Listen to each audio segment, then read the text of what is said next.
ಈಗ ತಾವು ತಮ್ಮ ಮಾಧ್ಯಮದಲ್ಲಿ ಕವರ್ ಮಾಡ್ತಕ್ಕಂಥ ವಿಚಾರಗಳಲ್ಲಿ ಒಂದು ಸ್ಪೆಸಿಫಿಕ್ ಪೀರಿಯಡ್ನಲ್ಲಿ ಅರೌಂಡ್ 2 ವರ್ಷ ಪೀರಿಯಡ್ನಲ್ಲಿ ಜಾಸ್ತಿ ಹಣ ರಿಲೀಸ್ ಆಗಿದೆ, ಅದು ಒಂದು ನಮ್ಮ ಸೀನಿಯಾರಿಟಿ ಇರುತ್ತೆ ಅಥವಾ ಒಂದು ಡಿಸ್ಕ್ರಿಷನ್ನಲ್ಲಿ ಯಾರಿಗೆ ಪವರ್ ಇರುತ್ತೆ ಅದು ಮೀರಿ ಬೇರೆ ಯಾರೊಬ್ಬರು ಅಧಿಕಾರ ಚಲಾಯಿಸಿ ಈ ಥರ ಜಾಸ್ತಿ ಹಣ ಹೋಗಿದೆ ಅಂತ ಏನು ಹೇಳಿತ್ತು, ಆ ಪ್ರಕಾರ ಚೆಕ್ ಮಾಡಲಿಕ್ಕೆ ನಾವು ಒಂದು ಸಮಿತಿ ರಚನೆ ಮಾಡಿದ್ದೀವಿ. ಅದರಲ್ಲಿ 2 ವಿಚಾರಗಳು ಇರುತ್ತವೆ. ನಂಬರ್ 1, ಈ ಥರ ಫೈನಾನ್ಷಿಯಲ್ ಆಗಿ ರಿಲೀಸ್ ಮಾಡುವಾಗ ಹೆಚ್ಚು ಕಡಿಮೆ ಆಗಿ ಏನಾದರೂ ಪ್ರಾಥಮಿಕತೆ ನೀಡಿ, ಅಲ್ಲಿ ನಮ್ಮದು ಪ್ರಾಥಮಿಕತೆ ನೀಡಬೇಕಾದ್ರೆ ಒಂದು ಕ್ರಮ ಇದೆ, ಒಂದು ಕಮಿಷನರಿಂದ ಅಥವಾ ಯಾವ ಒಂದು ಅಪ್ರೂವಲಿಂದ ಆಗಬೇಕು. ಆ ಬರೆಯುವಾಗ ಕೂಡ ಏನು ಕರೆಕ್ಟಾಗಿ ಯಾವ ಕಾರಣದಿಂದ ಆಗಿದೆ ಇತ್ಯಾದಿ ಇದ್ದರೆ ಆ ಕ್ರಮ ಪ್ರಕಾರನೇ ಆಗಿದೆ ಅಥವಾ ಇಲ್ಲ, ಅಥವಾ ನಿಯಮ ಬಾಹಿರವಾಗಿ ಆದ್ಯತೆ ನೀಡಿ ರಿಲೀಸ್ ಆಗಿದೆ ಹಣ ಅಥವಾ ಇಲ್ಲ, ಅದು ಒಂದು ಫೈನಾನ್ಷಿಯಲ್ ವಿಚಾರ. 2ನೇದಾಗಿ ಈ ಕೆಲಸಗಳು ಏನಿದೆ ಅದು ಈಗಾಗಲೇ ಸುಮಾರು ತನಿಖೆಯಲ್ಲಿ ಎಲ್ಲ BBMPಯಲ್ಲಿ ಇರ್ತಕ್ಕಂಥ ಕೆಲಸಗಳು ತನಿಖೆಯಲ್ಲಿ ಇವೆ. ಸೊ ಇದನ್ನು ಕೂಡ ತನಿಖೆಯಲ್ಲಿ ಇದ್ದೇ ಇರುತ್ತದೆ, ಬಿಕಾಸ್ ಆ ಪೀರಿಯಡ್ನಲ್ಲಿ ಕವರ್ ಆಗೋಗುತ್ತದೆ. ಆದರೆ ಈ ರಿಲೀಸ್ಗೆ ಮತ್ತು ಕಳಪೆ ಕಾಮಗಾರಿಗೆ ಏನಾದರೂ ಸಂಬಂಧ ಇದೆಯೋ ಇಲ್ವೋ ಅಂತ. ಫಸ್ಟು ಏನಾದರೂ ರಿಲೀಸ್ ಮಾಡುವಾಗ ಕಾನೂನು ಬಾಹಿರವಾಗಿ ಕೆಲವು ಕೆಲಸ ಕಾಮಗಾರಿಗಳಿಗೆ ಬೇಗ ಆದ್ಯತೆ ನೀಡಿ ನಾವು ಮಾಡಿದ್ದೀವಾ, ನಿಯಮ ಬಾಹಿರವಾಗಿ ಮಾಡಿದ್ದೀವಾ ಒಂದು, ಅದು ಅದಕ್ಕೆ ಫೈನಾನ್ಷಿಯಲ್ನಲ್ಲಿ ಯಾರು ರೆಸ್ಪಾನ್ಸಿಬಲ್. ಈ ಎಲ್ಲ ಕೆಲಸಕ್ಕೆ ಯಾಕೆ ಮಾಡಲಿಕ್ಕೆ ಹೋದಾಗ ಏನಾದರೂ ಅಲ್ಲಿ ಕಳಪೆ ಕಾಮಗಾರಿಗಳಿಗೆ ರಿಲೀಸ್ ಆಗಿದೆಯೋ ಅಥವಾ ಇಲ್ಲ ಈ ಚೆಕ್ ಮಾಡಲಿಕ್ಕೆ ಒಂದು ನಮ್ಮ officers 3 officers IAS officers and 2 ಇಂಜಿನಿಯರ್ಸ್ಗೆ ಅಲ್ಲಿ ಹಾಕಿದ್ದೇವೆ. ಅವ್ರದ್ದು ರಿಪೋರ್ಟ್ ಏನು ಕೊಡ್ತಾರೆ ಆ ಪ್ರಕಾರ ಮುಂದಿನ ಕ್ರಮ ಕೈಗೊಳ್ಳುತ್ತೇವೆ. ಅಂದರೆ ಬಿಲ್ಗಳಿಂದ ನಮ್ಮ ನಕಲಿ ಬಿಲ್ ಅಥವಾ ಏನೋ ಒತ್ತಡ ಇದೆ ಸರ್, ಎಲ್ಲ ಬ್ಲ್ಯಾಕ್ ಮೇಲ್ ಮಾಡಿರೋ ಆರೋಪ ಕೂಡ ಕೇಳಿ ಬರ್ತಾ ಇತ್ತು. ಅದೆಲ್ಲ ಚೆಕ್ ಮಾಡ್ತೀವಿ. ಆ ಬಿಲ್ನಲ್ಲಿ ಯಾವ ಕೆಲಸಕ್ಕಾಗಿ ಆಗಿದೆ, ಆ ಕೆಲಸ ಕಾಮಗಾರಿಗಳು ಕ್ಲಿಯರ್ ಆಗಿ ಅಪ್ರೂವಲ್ ಇತ್ತು ಅಥವಾ ಇಲ್ಲ, ಆ ಕಾಮಗಾರಿಗಳಿಗೆ ಹೇಗೆ ಸ್ಪಾಟ್ನಲ್ಲಿ ಹೇಗಿದೆ ಆ ಕಾಮಗಾರಿಗಳು, ಅದೆಲ್ಲ ಚೆಕ್ ಮಾಡ್ತೀವಿ.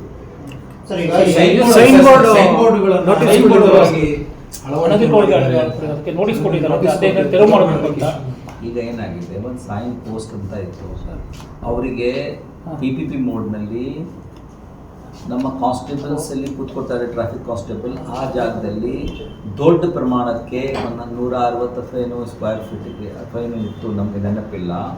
ಅಷ್ಟು ದೊಡ್ಡ ಪ್ರಮಾಣಕ್ಕೆ ಒಂದು ಅಡ್ವರ್ಟೈಸ್ಮೆಂಟ್ ಹಾಕಬೇಕು ಅಂತ ಅಧಿಕಾರ ಬಂದಿತ್ತು. ಆ ಸ್ಪಾಟ್ಗೆ ಹಾಕ್ಲಿಕ್ಕೆ ಹೋದಾಗ ಟ್ರಾಫಿಕ್ ಪೊಲೀಸ್ ಇಲ್ಲಿ ಇಲ್ಲ, ಇಷ್ಟು ಮೀಟರ್ ದೂರ ನೀವು ಆಗಬೇಕು ಅಂತ ಆಯಿತು. ಅದಕ್ಕೆ ಅದು ಸ್ಟಾಪ್ ಆಗಿತ್ತು. ದೆನ್ ಅದರಲ್ಲಿ ಕೂಡ ಅವರು ಕೋರ್ಟ್ಗೆ ಹೋದರು, ನಮಗೆ PPP ಪ್ರಕಾರ ಕೊಟ್ಟಿದ್ದಾರೆ, ಜಂಕ್ಷನ್ಗೆ ನಾನು ನೋಡಿಕೊಂಡು ಕೋರ್ಟ್ ಮಾಡಿದ್ದೀವಿ, ಈಗ ನೀವು ನಮಗೆ ದೂರ ಹೋಗಬೇಕು ಅಂತ ಹೇಳ್ತೀರಿ, ಬಟ್ ಅದು ಸಹ ದೂರ ಹೋಗ್ತೀನಿ ಅಷ್ಟು ದೂರ ಹೋಗ್ತೀನಿ ಅಂತ ಹೇಳಿದ್ರು. ಆಮೇಲೆ ಅಷ್ಟು ಉದ್ದಾಗಲ ಒಂದೇ ಮಾಡ್ಲಿಕ್ಕೆ ಹೋದರೆ ಅದು ಅಸಹ್ಯ ಕಾಣ್ತದೆ ಮತ್ತು ಟ್ರಾಫಿಕ್ಗೆ ತೊಂದರೆ ಉಂಟಾಗ್ತದೆ ಅಂತ ಹೇಳಿ ಕೋರ್ಟ್ ಮುಂದೆ ನಾವು ಕಾಂಪ್ರಮೈಸ್ ಮಾಡಿ 4 ಸಣ್ಣದಲ್ಲಿ ಕನ್ವರ್ಟ್ ಮಾಡಿಬಿಡ್ಲಿ ಅಂತ ಹೇಳಿ ಮಾಡಿದ್ದೇವೆ. ಆದರೆ ಆ ಸ್ಪಾಟ್ ಎಲ್ಲಿ ಇರಬೇಕು ಅಂತ ಅದು ಅದರಲ್ಲಿ ಇಲ್ಲ. ಸ್ಪಾಟ್ಗಾಗಿ ಯಾವ ಸ್ಪಾಟ್ಗೆ ಹಾಕಬೇಕು, ಎಂಥದ್ದು ಸ್ಟ್ರಕ್ಚರ್ ಇರಬೇಕು, ಅದಕ್ಕಾಗಿ ನಮ್ಮ ನಿಯಮ ಪ್ರಕಾರ ವಾಪಸ್ ನಮ್ಮಿಂದನೇ ಅಪ್ರೂವಲ್ ಪಡೆಯಬೇಕಾಗಿತ್ತು. ಅಪ್ರೂವಲ್ ಪಡೆಯದೇ ಇರುವುದರಿಂದ ಅವರು ಯಾವ ಮನಸ್ಸಿಗೆ ಬರೆದಂತೆ ಮಾಡ್ಲಿಕ್ಕೆ ಹೋದಾಗ ಕೆಲವು ಆಕ್ಷೇಪಣೆಗಳು ತಮ್ಮ ಕಡೆಯಿಂದನೇ ಬಂತು, ಮಾಧ್ಯಮದಲ್ಲಿನೂ ಬಂತು. ಹೀಗಾಗಿ ನಾವು ಅದಕ್ಕೆ ಮೇಲೆ ನೋಡ್ಲಿಕ್ಕೆ ಹೋದಾಗ ಈ ಪ್ರಕಾರ ಕರೆಕ್ಟ್ ಕೊಡ್ತೀವಿ ಅಂತ, ಬಟ್ ಎಲ್ಲಿ ಕೊಡ್ತೀವಿ ಅಂತ ನಾವು ಹೇಳದೇ ಇರುವುದರಿಂದ ಅವರು ಅಪ್ರೂವಲ್ ಪಡೆಯಬೇಕಾಗಿತ್ತು ಇಂಡಿವಿಜುವಲ್. ಇದಕ್ಕಾಗಿ ಅವರಿಗೆ ನೋಟಿಸ್ ಕೊಟ್ಟಿದ್ದೀವಿ. ಅವರೇನೋ ಕಾನೂನು ನಮಗೆ ನೋಟಿಸ್ ಕಾನೂನು ಬಾಹಿರವಾಗಿದೆ ಅಂತ ಹೇಳ್ಬಿಟ್ಟು ಕೋರ್ಟ್ಗೆ ಹೋಗಿದ್ದಾರೆ. ಅದರಲ್ಲಿ ವ್ಯಾಜ್ಯ ನಡೀತಾ ಇದೆ. ತೆರವು ಮಾಡೋಕೆ ನೋಟಿಸ್ ಕೊಟ್ಟಿದ್ದೀರಾ ಸರ್? ಹಾಂ, ತೆರವು ಮಾಡಿ ನಮಗೆ ಅಪ್ರೂವಲ್ ಪಡೆಯಬೇಕು ಅಂತ ಹೇಳಿದ್ದೀವಿ. ನಮಗೆ ಅಪ್ರೂವಲ್ ಪಡೆದ್ಬಿಟ್ಟೆ ಹಾಕಬೇಕು ಸರ್. ಏನು ಮಾಡ್ತೀವಿ ಸರ್ ಇಂಜಿನಿಯರ್, ಸ್ಥಳೀಯ ಇಂಜಿನಿಯರ್ ಅವರು ಅಲ್ಲ, ಅಪ್ರೂವಲ್ ಅವರು ಕೊಟ್ಬಿಟ್ರು. TEC ಅವರು ಏನೋ ನೀವು ಇಷ್ಟು ಹಾಕ್ಬೋದು ಅಂತ ಕೊಟ್ಟಿದ್ದಾರೆ, ಅದು ಯಾವ ಜಾಗಕ್ಕೆ ಹಾಕಬೇಕು ಇತ್ಯಾದಿ ಅವ್ರನ್ನೂ ಕೂಡ ಬರ್ದಿಲ್ಲ. ಅದಕ್ಕಾಗಿ ಅವ್ರು ಹೇಳ್ತಾರೆ ನನಗೆ TEC ಹೇಳಿದ್ದಾರೆ ನಾನು ಹಾಕ್ಬಿಟ್ಟಿದ್ದೀನಿ ಅಂತ, ಇಷ್ಟು ದೂರ ಇಡಬೇಕು ಅಂತ ಹೇಳಿ ಒಂದು ಕಂಡೀಷನ್ ಕೊಟ್ಟರು. ಅದರಲ್ಲಿ ನಮಗೆ ಪ್ರತಿಯೊಂದು ಸ್ಪಾಟ್ ತೋರಿಸ್ಬೇಕು ಅಂತ ಕೊಡದೇ ಇರುವುದರಿಂದ ಅವ್ರದ್ದು ತಪ್ಪಾಗಿದೆ. TEC ಇಂಜಿನಿಯರ್ದು ತಪ್ಪಿದೆ. ಅವರಿಗೆ ಆ ಟೈಮ್ ಕೊಡುವಾಗಲೇ ಪ್ರತಿಯೊಂದು ಸ್ಪಾಟ್ ನೋಡ್ಕೊಂಡೇ ಕೊಡಬೇಕಾಗಿತ್ತು. ಅವ್ರು ಹಾಕ್ಬೋದು, ಬಟ್ ಜಾಗ ಯಾವುದು ಅಂತ ಹೇಳಿಲ್ಲ. ಆ ಕಾರಣಕ್ಕೆ ತಪ್ಪಾಗಿರೋ ಜಾಗದಲ್ಲಿ ಹಾಕಿದ್ರೆ ತೆರವು ಮಾಡಕ್ಕೆ ಹೇಳ್ತೀವಿ. ಹೌದು ಸರ್, ಇದು ಮಲ್ಲೇಶ್ವರಂ BBMP ಗ್ರೌಂಡ್ ಇತ್ತಲ್ಲ ಸರ್, ಗೇಟ್ ಕೇಸು. ಸೊ ಆ 1 ವರ್ಷದಿಂದ ನಿರ್ವಹಣೆಗೆ ಮೇಂಟೆನೆನ್ಸ್ಗೆ BBMP ಟೆಂಡರ್ ಆಗಿಲ್ಲ ಅಂತ ವಿಚಾರ ಸರ್. ಯಾಕೆ ಮಾಡಿಲ್ಲ? ಈಗ ಫಸ್ಟ್ ಲಾಸ್ಟ್ ಬಿಲ್ ನೋಡಿ 23/5ಗೆ ಹಾಕಿದ್ದಾರೆ. ಇನ್ನು ಫೈನಲ್ ಕಂಪ್ಲೀಷನ್ ರಿಪೋರ್ಟ್ 23/5ಗೆ ಫೈನಲ್ ಬಿಲ್ ಇದೆ, ಅದು ಕಂಪ್ಲೀಷನ್ ರಿಪೋರ್ಟು ಇಲ್ಲ. ಸೊ 1 ವರ್ಷವರೆಗೂ DLP ಇರುತ್ತೆ. ಗೊತ್ತಾಯ್ತಾ? ಇದಕ್ಕಾಗಿ ಈ ತರ ಅಷ್ಟು ತಗೊಂಡ್ರು ಕೂಡ May 20 ಲಾಸ್ಟ್ ಬಿಲ್ ನೋಡಿದರೆ, ಫೈನಲ್ ಬಿಲ್ ನೋಡಿದರೆ May 31 ವರೆಗೂ ಇದೆ. ಅದಕ್ಕೆ ಕಂಪ್ಲೀಷನ್ ರಿಪೋರ್ಟ್ ಆಗಿನೇ ಬಿಲ್ ಬರುತ್ತದೆ ಅಂತ ಹೇಳಿ 1 ವರ್ಷ ಅವರಿಗೆ ನೋಡ್ಬೇಕಾಗಿತ್ತು, ಮೇವರೆಗೂ ಅವ್ರಿಗೆ ನೋಡ್ಬೇಕಾಗಿತ್ತು. ಈ 3 ತಿಂಗಳಲ್ಲಿ ಎಲ್ಲ ರಸ್ಟ್ ಹಿಡಿದು ಬಿಡಿದೆ ಅಂತ ಹೇಳಕ್ಕೆ ಬರುತ್ತಾ? ಹೀಗಾಗಿ ಅದು ಸರಿ, ಅವರು ಹೇಳೋದು ಸರಿ ಇಲ್ಲ.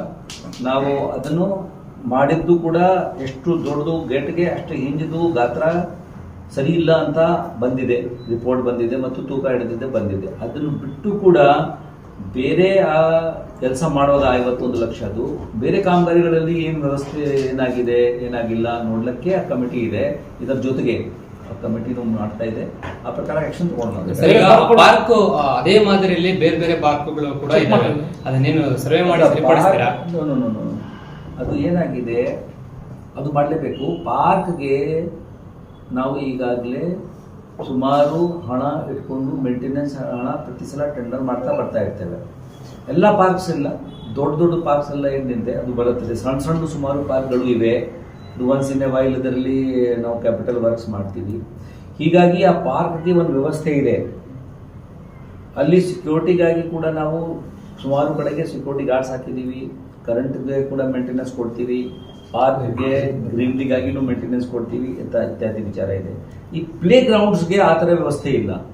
ಹೀಗಾಗಿ ಆ ಪ್ಲೇ ಗ್ರೌಂಡ್ಗೆ ಇವತ್ತು ನಾಳೆ ಒಂದು ಸರ್ಕ್ಯುಲರ್ ಆಗಿಬಿಟ್ಟು ಹೇಗೆ ಮಾಡಬೇಕು ನಿರ್ವಹಣೆ ಅಂತ ನಾವು ಮಾಡಿ ಪ್ಲೇ ಗ್ರೌಂಡ್ಸ್ಗಾಗಿ ಸೆಪರೇಟ್ ಬಜೆಟ್ ಹೆಡ್ ಇಟ್ಕೊಂಡಿರ್ತೀವಿ. ಅದು ಏನಾಗಿದೆ, ಕಾಮನಲ್ಲಿ ಬರ್ತಾ ಇದೆ. A playground comma park comma burial comma crematorium. ಇದಕ್ಕಾಗಿ ಯಾರು ಒಬ್ಬರು ನೋಡ್ತಾ ಇಲ್ಲ ಅದಕ್ಕೆ. ಸೊ ಪ್ಲೇ ಗ್ರೌಂಡ್ ಮತ್ತು ಪಾರ್ಕ್ಸ್ಗೆ ನಮ್ಮ ಸ್ಪೆಷಲ್ ಕಮಿಷನರ್ FECC ಏನಿದ್ದಾರೆ, ಲೇಕ್ಸು ಹಾರ್ಟಿಕಲ್ಚರ್ ಅವ್ರಿಗೇನೆ ಪ್ಲೇ ಗ್ರೌಂಡ್ ಕೊಟ್ಟು ಒಂದು ಹೆಡ್ ಕ್ರಿಯೇಟ್ ಮಾಡಿ ಮೇಂಟೆನೆನ್ಸ್ಗಾಗಿ ಫುಲ್ ಟೆಂಡರ್ ಮಾಡಿಕೊಂಡು ಎಲ್ಲ ಕಡೆ ಮಾಡಬೇಕು. ಈಗಾಗಲೇ ಮೇಂಟೆನೆನ್ಸ್ ಏನು ಮಾಡ್ತಾ ಇದ್ದಾರೆ ಪಾರ್ಕ್ಗಳಲ್ಲಿ, ಅದು ಈಗಾಗಲೇ ಒಂದೊಮ್ಮೆ ಚೆಕ್ ಮಾಡ್ತಾ ಇದ್ದೀವಿ. ಯಾಕಂದ್ರೆ ಈಗಾಗಲೇ ನಮ್ಮ ಏಜೆನ್ಸಿ ಇದೆ ಅಲ್ಲಿ, ಈ ಪ್ರಕಾರ ಅಲ್ಲಿ ಏನು ಕರೆಕ್ಟ್ ಆಗಿ ಮೇಂಟೆನೆನ್ಸ್ ಮಾಡ್ತಾ ಇದ್ದಾರೆ ಅಥವಾ ಇಲ್ಲ. ನಾವು ಆ್ಯಪ್ನು ಡೆವಲಪ್ ಮಾಡಿದ್ದೀವಿ, ಆ ಜನರು ಕೂಡ ಅದರಲ್ಲಿ ವಾಲಂಟಿಯರ್ಸ್ ಕೂಡ ಪಡೆದಿದ್ದೇವೆ, ಅದೆಲ್ಲ ಚೆಕ್ ಮಾಡ್ತಾ ಇದ್ದಾರೆ. ನಾವು ಅದ್ರ ಮೇಲೆ ಕ್ರಮ ಸರ್, ಈಗ